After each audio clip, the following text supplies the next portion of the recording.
An update on the Green Run hot fire test for Artemis I, a commercial cargo spacecraft leaves the space station, and innovative ideas for exploring unexplored areas of the moon. A few of the stories to tell you about this week at NASA.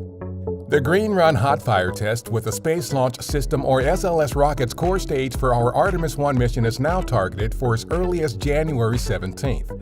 The hot fire is the 8th and final scheduled test of the Green Run series and will see all 4 of the rocket's engines fire to simulate a launch.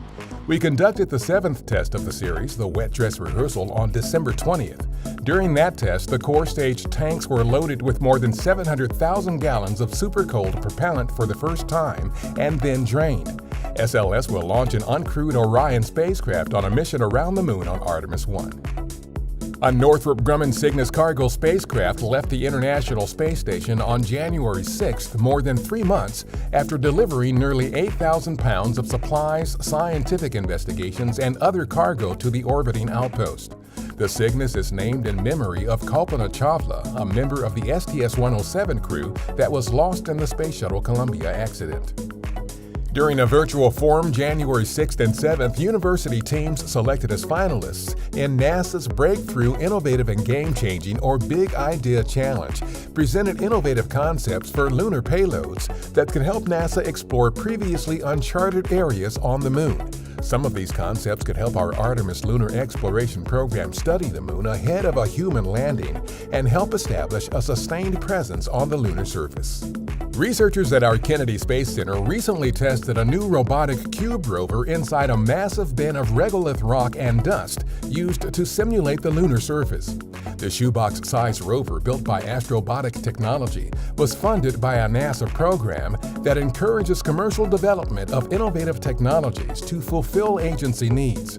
As is the case with small satellites, the rover's standard size enables researchers and students to build and launch them on NASA missions designed to expand science, exploration, and commercial activity on the moon.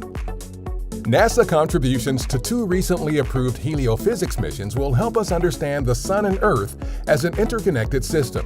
One is an international mission targeted for launch in 2026 that will use a next-generation solar-observing telescope to study how solar wind and material is released from the Sun's atmosphere. The other mission will use a trio of small satellites to study electric currents in Earth's atmosphere, linking aurora to Earth's magnetosphere. That mission will launch no earlier than June 2024.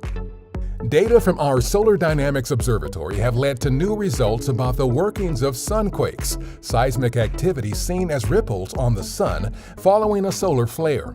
Scientists have long suspected that sunquakes are driven by magnetic forces or heating of the outer atmosphere where solar flares occur.